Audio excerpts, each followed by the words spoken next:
Hi there, this is Phil with PhilFX. Got another tutorial. This tutorial is the third in a series of we're creating this model of an iPod Nano. And we started with the first tutorial, which was talking about modeling in real dimensions. The second tutorial was importing images so we can use those for reference. And so this third one, we're opening up where we left off before, and we're going to go ahead and model this iPad Nano. And what we're going to do with this tutorial is just get the basic shape and put the screen in and the top, but we're not going to have the button and the recess for the button yet. So we're just going to have the top and the screen and the basic model and the basic shape. So let's go ahead and get started. Well, the first thing I should do, and you can see up here that I haven't saved this file, so we need to save this. And it's actually going back to the first place I put this. We should put this in the scenes. And you can see I've modeled this a few times before, so let's call this iPod Nano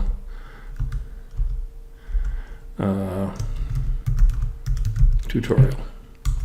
And we'll save that. And we'll get started here. So when we start with this, whenever you do modeling, you want to start with a shape that's basically close to the shape of what you're trying to make. And if we look at this iPod, and if we look at some of our reference images, let's call up some of those reference images. Let's look at that. We can see the shape of this iPod.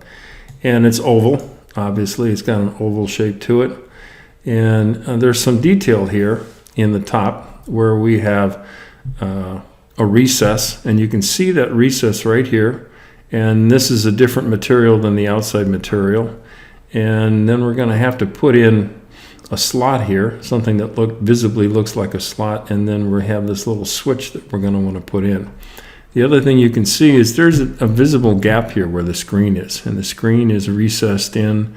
It's tough to see from this picture. The level of the screen actually might even be just a little bit less. Maybe not. This probably goes smooth across, but there's a definite gap in there, and it's visible, and you can see that. You can see here, in fact, that the screen goes a little bit flatter, and it's a little bit inside, and it's recessed. And then down with the wheel, we don't have a good picture of that, but I remember what these look like. And the wheel is a flat surface, and while this doesn't spin, you could it's touch sensitive, and so you scroll your thumb around that, and it's a different material for certain. And there would be a seam around where that surface was, and there's a seam around this inner hole. So we have seams in here, and we can see some visible differences, and we're going to have to do a fair amount of polygon work on the top of this. So that's going to come into our decision of what kind of initial primitive shape do we want to use. Well, if we look at things that are at least cylindrical, we can pick a cylinder, and let me just click on that first, and let's look at that. And so we have a cylinder here, but the problem with the cylinder is the top, all right? The top is just very, very difficult to work with, and it's extremely difficult to work with because we have all of these, even though these look like triangles, they're actually not the way that this is constructed in Maya. What you have is, this is truly a quad, and at the very center, the 2 points that would be this point and this point that are on the other end of this rectangle are on top of each other, all right? So this is a quad, but everything is all focused in the center. And from a modeling standpoint, this is, if we want to put detail in the top, this is a mess to try and deal with, all right? And I don't want to have to deal with this. And so just take it from experience that this is not the primitive shape that you want to use. So let's take and delete that. And the primitive shape I want to use is over here, which is a pipe, basically. And the reason for that is actually I have the faces on the inside, and I can do something with these, all right?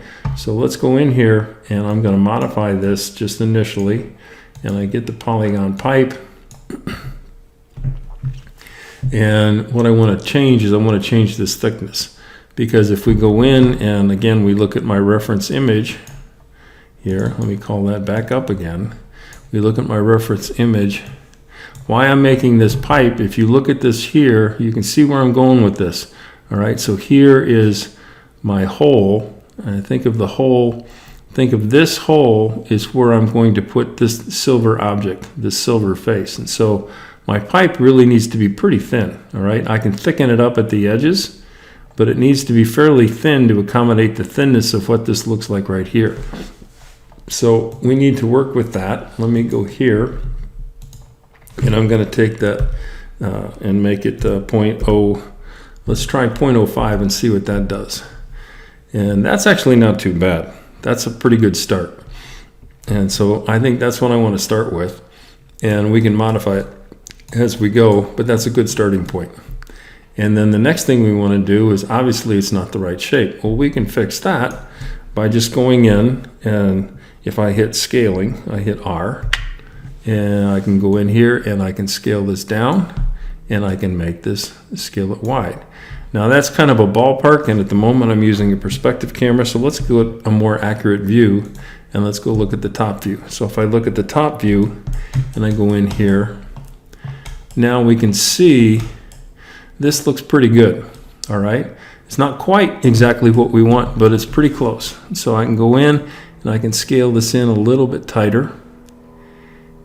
And again, this is where you're going to have to make some decisions of, do you want to model correctly to scale, or do you want to model to the photograph? And the photograph looks like it may be not placed correctly initially, and I can fix that. I could go in and take it off of template, or excuse me, take it off of reference, and I can select this and hit my move key, W, and I know that my geometry is exactly centered, and so I can take this and move this until that looks just about right in the center, and I think I'm just about right left and right.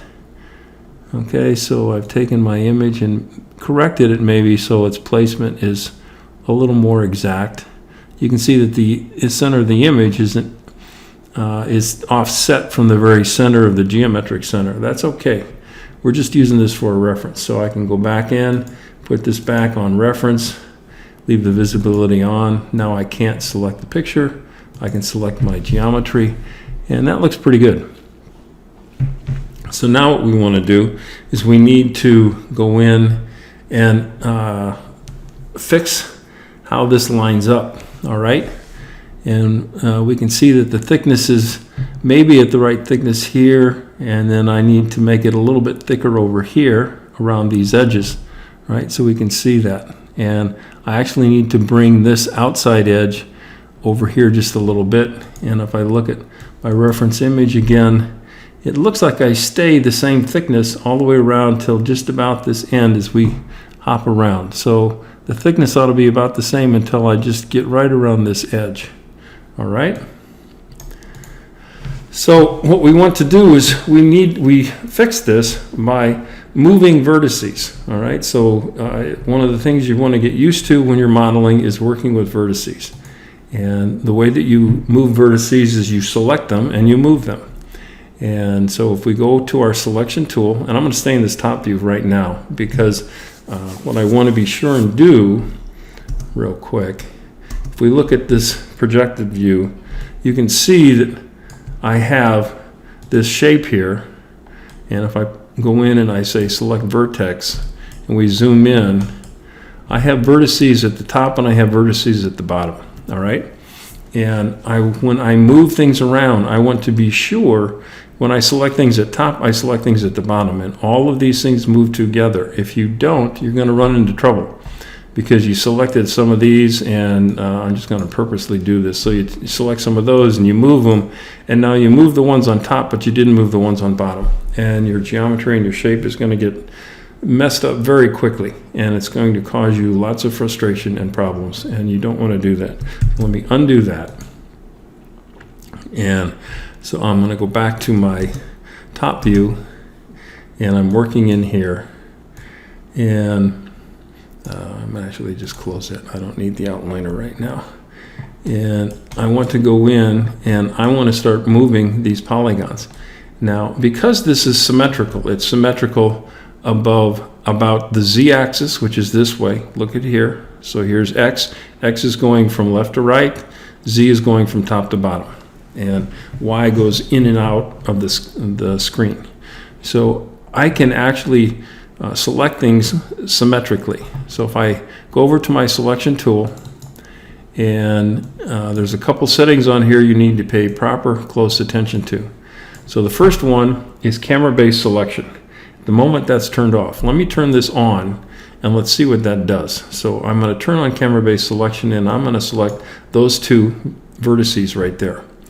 And let me park this, pop out of here. Now you might think, because I just drug across here, that, oh well, I selected the top two vertices and I got the bottom ones. But no, we didn't. And we know that because look at here. All right, so it selected these top two, but note it did not select these bottom two. This is what camera-based selection does, and at times this is exactly what you want. You only want it to select things within the camera view. So it selected the top two, but it didn't get the bottom two. That is in fact not what I want. I want to be able to select everything. So let me click off here. I'm going to turn camera-based selection off, and now I drag and click on there.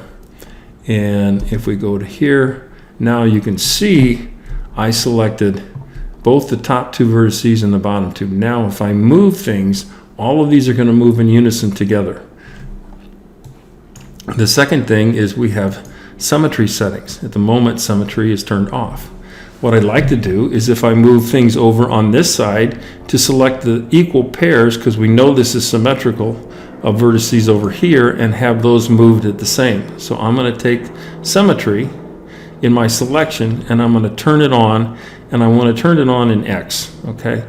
And I could turn it on in Y. If I turn it on in Y, that means that I have to work with this, and so it selects those two.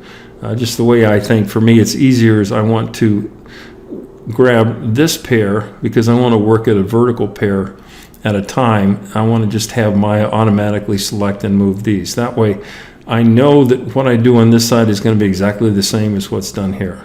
So we're going to turn symmetry on in X, and I turn off camera-based selection. So then we go back to here, and I have nothing selected.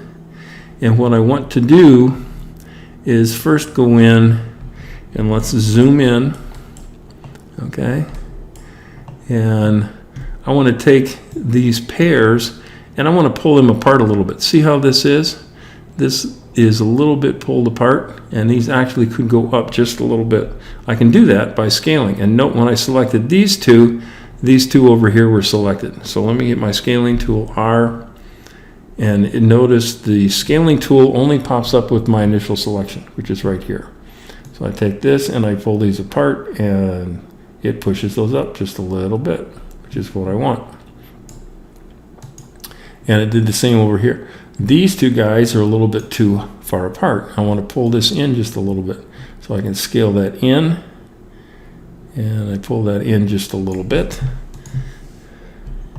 Slide this over, and it doesn't matter now that I don't see over here. I know I have symmetry turned on, so I can just work on this side. I can take this, and I can pull this out just a little bit. I can go over here, scale this out just a little bit. All right, go over here, and I'm just dragging and selecting. Now right here, I don't want to scale this center point that I just dragged. So I selected these two and these two, and I inadvertently selected that middle guy. Now there's two ways I can do that. I can click offside and then just select those two, hold down Shift and select those two. That works. Or I can select like I did before. Now if I hold down the Control button, not Command, this is where you need to use Control both on the Apple keyboard and on a Windows keyboard. So I hold on Control and I drag a little window across there. Notice it deselected that center one. So now I have that deselected, so I can take these and I can stretch that out just a little bit. And now if we look at this and I pan back, all of my edits were symmetrical on both sides, which is exactly what I want. Okay, the other thing I want to do is, just from modeling experience, we can see that these lines here don't follow the shape. You'd like this edge loop here to be more tangential to where the shape is. The other thing is we can see this pulls out, but you can see where the edge really is. It's not there. So I really want to move that. So now instead of scaling things, I want to start moving some points. So I'm going to take this, and we have scaling on. I hit my W key and move it, and I'm going to pull him back. All right. I'm going to take this one, hold down Shift and select that one, and I'm going to move those back so they're there. I want to take this one and this one and move those there, and then hit R for scaling, pull them back apart a little bit. So now what I'm doing, you can see I'm making this so it's a little bit more tangential. And then I want to take these two guys, and I really want to pull them forward a little bit. So I hit W, and then I hit R to scale that, bring them together a little bit. So I'm making this so these lines, these edge loops now are a little more tangential to where the curve is. This is going to make the modeling, and when this models out, be far more accurate. All right, so then I want to take and do a selection, select that guy and this guy.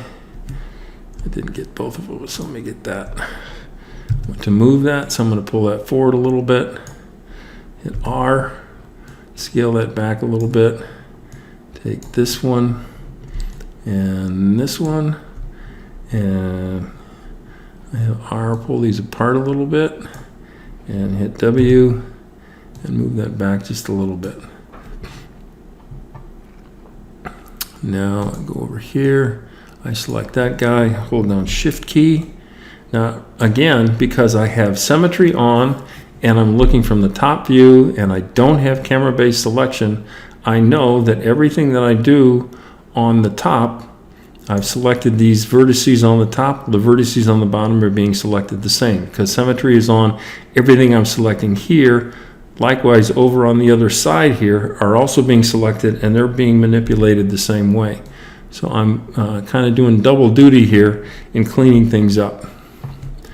So let me go in and I'll select this one, hold down Shift, and I select that one, hit the W key, pull them forward. You can see, so now this is a little more squared off, and that looks pretty good. So now I'm happy with the way that looks. I like the way that we have this same thinness, all right, and it thickens up going around the outside, stays thin. Let's pop to here, go to here. So this is more the shape I was looking for, all right? So the last thing we need to do is, obviously the height's not correct, but I wanted to get this shape done before I messed around with the height. So I can go in here, go into object mode, I can select this, go to here, go to front view, and now we can take this and I can just drag this up and I'll put it about in the middle, and select this, hit R.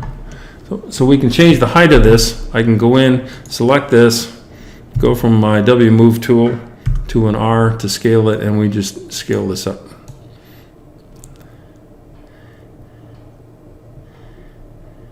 And I didn't have it exactly centered when I placed it, so I'll take that, bring this up just a little bit.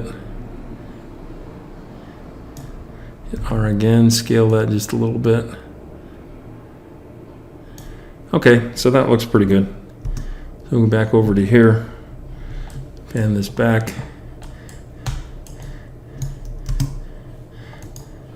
And now, okay, so we've got the basic outside shape modeled correctly for our iPod. And if I go in, and this is going to look really goofy, but remember, we can see it unsmooth. So if I want to smooth it, I just hit the 3 key and it smooths it down. Now, you can see right off the bat, this looks really goofy. All right, so it took the top and it pulled it in, took the bottom and pulled it in, and we've got a strange looking shape there. All right. But the basic shape is the same. We will clean all this up as we move along and we add some more resolution. So I'm going to go back to hit doing this, hit the 1 key. Now, the way that I want to be able to move and edit this top is I don't want this inside, all right? So we see we have an outside here. If I go in and I select faces, I have an outside, and I have faces on the inside, all right? I want to get rid of the faces on the inside. I don't need those, all right? I need some small ones at the top, but I don't need all the rest of the ones for the way that we're going to do modeling, all right? So what I'm going to do here is I want to go in and essentially delete the inside faces, all right?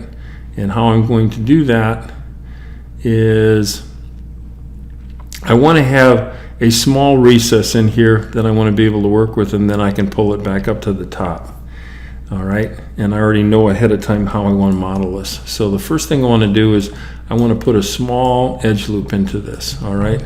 So the way you put in an edge loop is we go over here to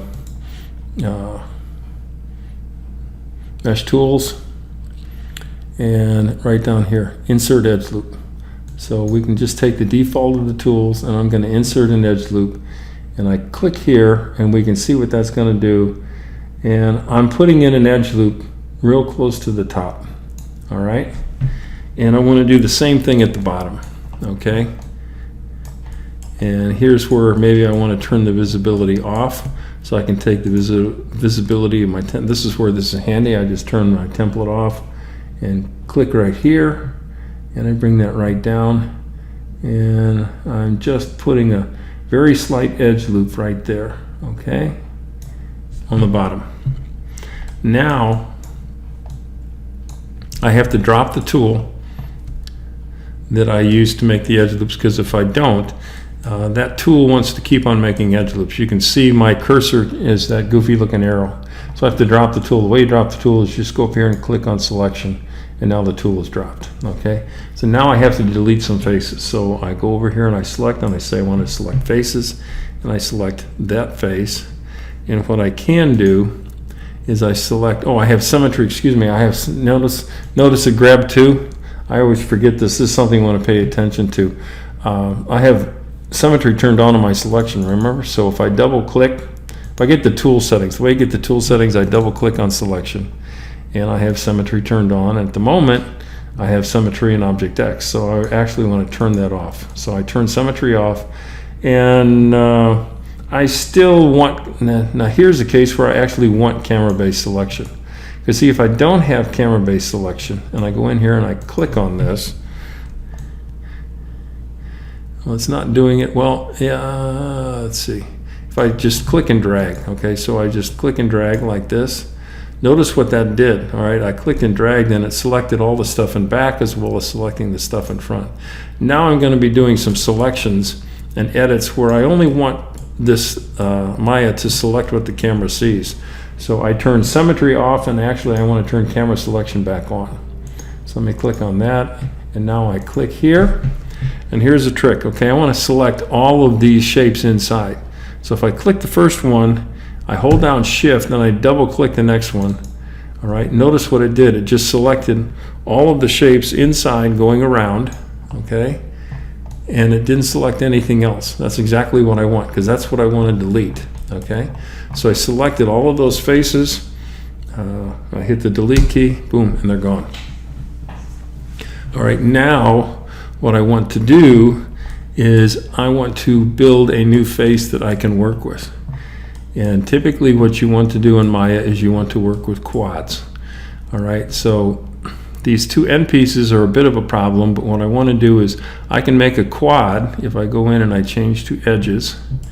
If I select this edge and I go over here and I select its opposing edge, I hold down Shift and click there, and I select that edge. So I have this edge selected, and I have that edge selected.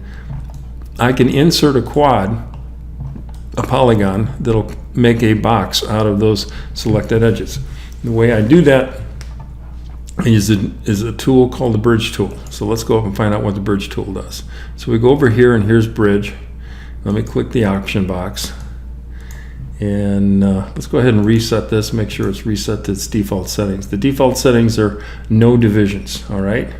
So if I go in and I just hit apply with those edges selected, so you have to select the two opposing edges first, and I hit apply, boom, okay? You can see that it put in a polygon there. So let me undo that. And now, for example, if you want to see what this divisions does, let's put in one division. If I put in one division, hit apply, notice it puts a line in the middle, all right? And if I undo that and move this up to 2, hit apply, now it puts in 2, and they're equal spaced, right? Undo that, put this maybe 4, hit apply, so on and so forth. So you can see what that's doing, okay? And so the divisions have to do with how it's going to split things up when it makes this bridge. Let me undo that, put this back to 0 and hit apply, and it just makes a box. We are going to split these up, but I don't want to do that yet, all right? So let me close this, and now I need to bridge the rest of this, all right? So I want to show you another trick, all right? So to bridge the next one, I can go in and I can select this one and then select that one and then hit the bridge tool again. Let me do just that once so you can see that. So I selected that, and if I hold down Shift and I select, you can see that highlight, that edge. So I have this edge selected, that edge selected. I need to use the bridge tool again. Now, if you've done a command and you know that you just did that command, all right, what you can do is if you just hit G will repeat the last command. So I just hit G, and that repeated the last command. And so that, because I knew that the defaults were correct for what I wanted, I hit G, it bridged this tool, used the bridge command, and it put the bridge in.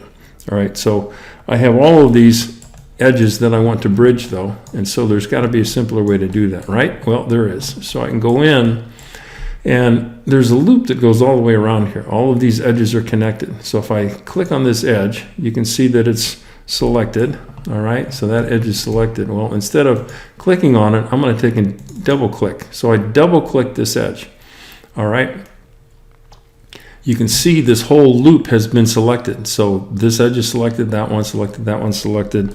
Let me pan back, go over here. All of these edges here have been selected, all right? Now, I know from experience, all right, what I want, when you do a bridge works on opposing edges. So this edge opposes that one, this edge opposes that one, this edge opposes that one, this one opposes that one, this one opposes that one, and this one opposes that one, okay? So we have 3 strange edges that we don't want in this bridging. That's this one, because there's nothing opposing it except down here, and that's not going to work right. And this one, again, there's nothing opposing it. And then there's this oddball down here, and there's nothing opposing it. So I selected all of these by just double clicking on one edge. I want to deselect these 3 edges. So I hold on Control on my keyboard, and I click on that. Notice when I hold on Control, you see that goes to a minus, so it's going to deselect that. So I click there, and deselects that, and I pan around, Control, I deselect that. All right, so these 2 edges have been deselected.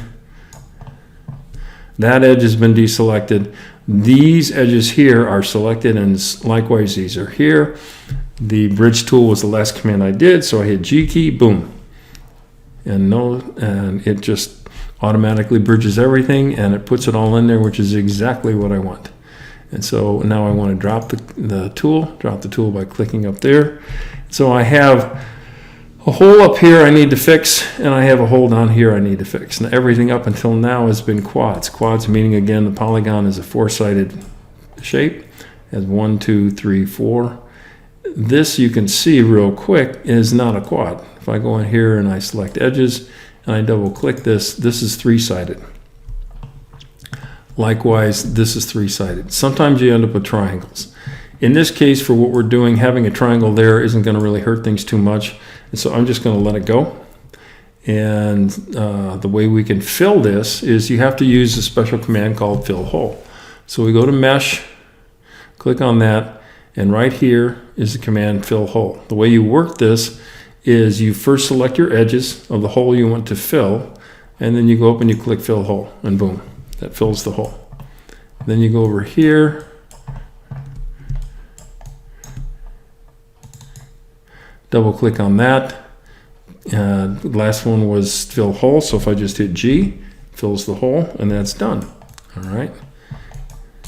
So now we've done that on the top. We want to do the same to the bottom. I'm not going to do that, but you just follow the same procedure that I did there, and that will do that. Okay, so the last thing I want to do on this tutorial is just show you how edge loops help add resolution, so when you smooth things, things don't pull apart. So if I took and let me go into object mode, and I hit the 3 key to smooth, you can see I got this goofy looking top, and things kind of pulled apart and it pulled down, and it's really not the shape that I'm looking for. So if I hit 1 again, what I want is I want a small rounded edge, small bevel on here, but I don't want that much of a bevel. So the way I can do that is I go in and we go back into our mesh tools, and we edit mesh, or mesh tools, and I insert an edge loop. So I'm going to insert an edge loop, and I'm going to put a couple in. So we put an edge loop right here, and I'm going to put it fairly close to the top.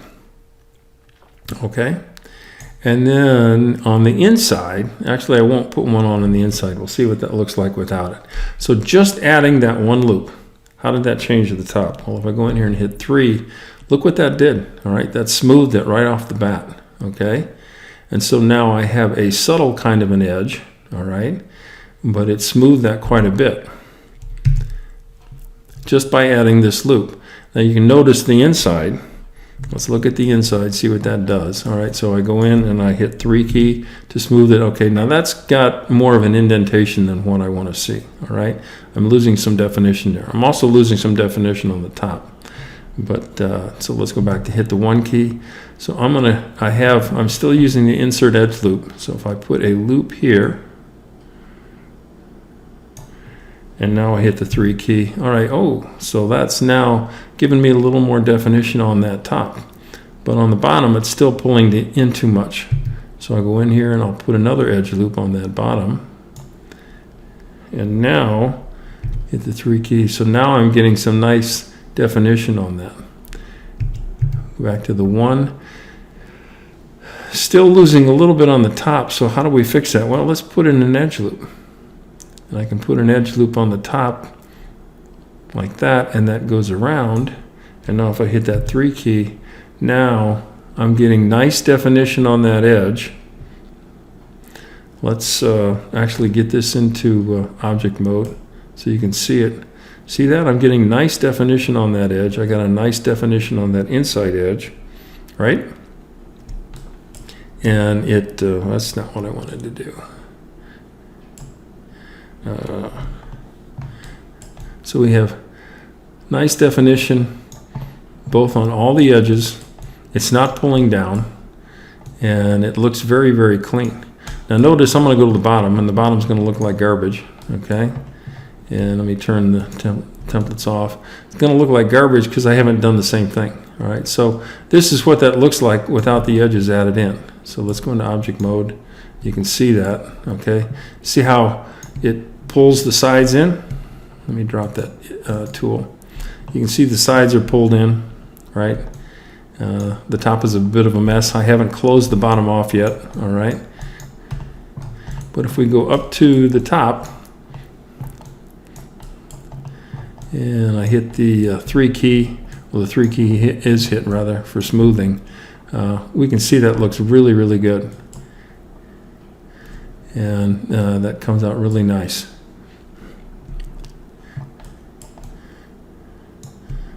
So go back to 1, here it is coarse, go back to 3 without that, and that looks sweet, okay? So we got our edges all smoothed up, and all I did was I added some resolution, all right? And by adding the resolution, it tightened up the edge loops, and I have a little bit of a soft rounding here, but we got all the definition we need. We have the thinness here, and this is now a surface I can work with. All right, we can go in and this emulates what this looks like quite well, right? And so I can just bring things up, and we'll worry about how we cut this hole and put the button in there on another tutorial. But now we have the basic shape in, and the shape is correct, and we have something we can work with. So this has been Phil with Phil Effects, and we'll continue on to the next tutorial. Thanks a lot.